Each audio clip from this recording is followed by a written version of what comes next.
On Saturday, gentlemen, we saw Kyle Larin score the lone goal for Canada, 1-0 victory over Haiti in the first game of round 2 of Concacaf World Cup qualifiers. Ollie, overreaction or appropriate reaction to state that win in Haiti is now proof that the Canadian men can, in fact, win on the road if they make that oct?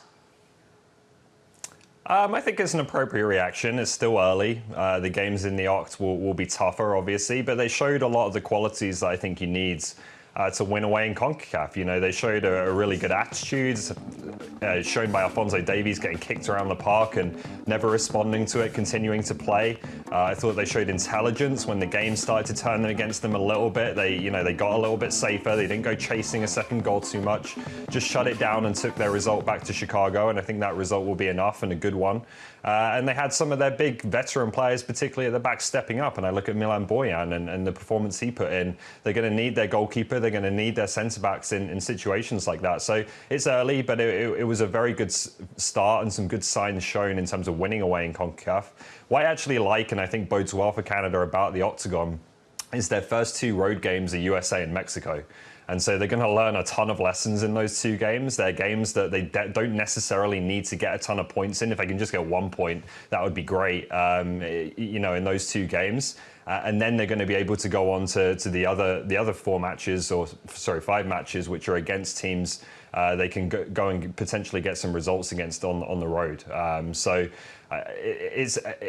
It's too early to say that they can go to Honduras, they can go to Costa Rica and play the same way, because obviously there's more quality there. But Canada are showing they're moving in the right direction for sure on that front. We're finally on the same page. It's an appropriate reaction. Haiti's a good team. It's exceptionally difficult going there in June and playing at 5 p.m. on that kind of turf field during a pandemic, during a time of civil unrest. I'm just so impressed in the players. They're all calm. It's a lot different feel than other Canadian teams we've seen. And the preparation that John Herdman and his staff have done, they've been meticulous. This is a quick turnaround, 3-4 days between beating Suriname and then going to Haiti. This team was ready and prepared. You're going to be playing in the fall months in these different places with plenty of time to get ready and to prepare for what's to come. I think this is just a completely different setup and one that can manage. Well, the Haitians played a very physical game, gentlemen, as we were all watching, and they took down Alphonso Davies a couple times. So, Gareth, overreaction or appropriate reaction to say the referees failed to adequately protect Alphonso Davies in that first game? I think it's an overreaction. I think Davies is nails. I don't think he needs to be protected. What I'm more concerned with, and probably the question should be, is whether or not the referee managed the game well enough, because it was this challenge right here. He absolutely just took Alphonso Davies out. There was no caution given. Instead, a player like Richie Laryea was given a yellow for just a touch foul a little bit later on. I'm just more concerned about, now that Canada has the better players, how the referees are going to respond, because typically it's been the Canadian teams that have been taking out and trying to limit other teams' best players by using their physicality. But the roles are reversed here. So I want to see the referees manage the game better, where you reward the superior talent and you're not afraid to issue cards and cautions and put some heat on the team that's defending, and rewarding Canada for having players like Davies and David and Larin, who are difference makers, and just set the tone so they cannot be abused that kind of way. I think it's an appropriate reaction. Look, I understand it's part of the challenge in CONCACAF, and you have to deal with it. And I thought Davies, to his credit, did deal with it in the right way. But I thought some of this crossed the line. You know, you saw those highlights there. There weren't many instances in that little pack where Haiti players were actually making an attempt to play the ball. They're just trying to stop him. And when it's that cynical and when it's that deliberate, cards have to come out more often than they did in that game. Yeah, I was drawing the parallel earlier when we were having a conversation with Connor McDavid, where he's so fast, and they said, well, the refs, if they called penalties every time he was hooked, then the Edmonton Oilers would be on the power play the entire time. The answer is too bad. If Alphonso Davies is that quick and they're taking him down and they can't do so legally, then you bring the cards out each and every time. Yep. So we also know that Canada had a chance to put a couple more goals away, guys. This could have easily been 2-0. 3-0. So overreaction or appropriate reaction, Ollie, to suggest that the Canadian men should have quashed Haiti's hopes of thinking they still had a chance in the second game to move on? Could have maybe, but should have is an overreaction, I think. Look, on a pitch like that against a very dogged and determined opponent in Haiti, they had a couple of opportunities to make this more comfortable.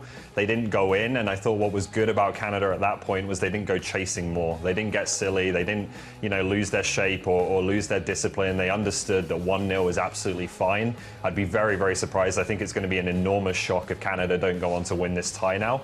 They've done what they needed to do, and they kept their heads at the right moments to make sure they came back to Chicago with a clean sheet and a lead. I think it's an overreaction as well. It's just football. Full credit to the Haitian goalkeeper, Johnny Placide. Thought he did really well in the Larin and David chances, but you saw that ball was bouncing on that long ball, Andy, that sent Jonathan David through. If that happens Tuesday night, Chicago, grass field, better pitch, where you don't have those awkward bounces on the rubber, that ball's in the back of the net. We saw David do that exact same thing against Cuba in the Concacaf Nations League. Although they didn't put it away, I still think Canada very much in the driver's seat ahead of a big one on Tuesday. Let's go back to Saturday's game. Canada with the 1-0 victory over Haiti.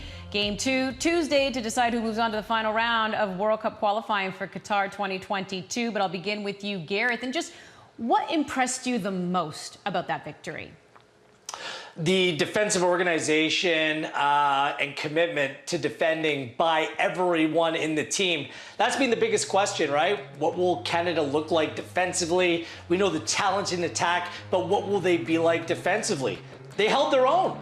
The emergence of Scott Kennedy, Alistair Johnston, whether it was Stephen Vittoria, Daniil Henry playing at the back, Davies, Larea, Buchanan all chipping in as well, and of course the midfield doing their job. And I love how when they made changes in the game, Andy, all the players came in and they made a difference. By my count, they brought in 4 players who either play defensively or play a defensive position, and Piet, Atakubi, Daniil Henry, and Tejan Buchanan.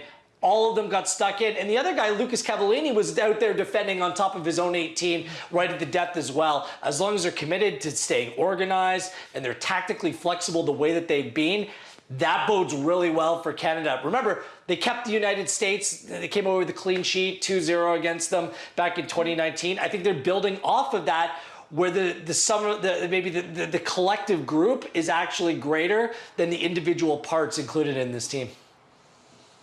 We know John Herdman has said it. They want to right the wrong from 2 years ago. They've been waiting for this, but they still have one more match to go before they can fully put that ghost in the past. So, Ollie, how do they approach Game 2 at home in Chicago?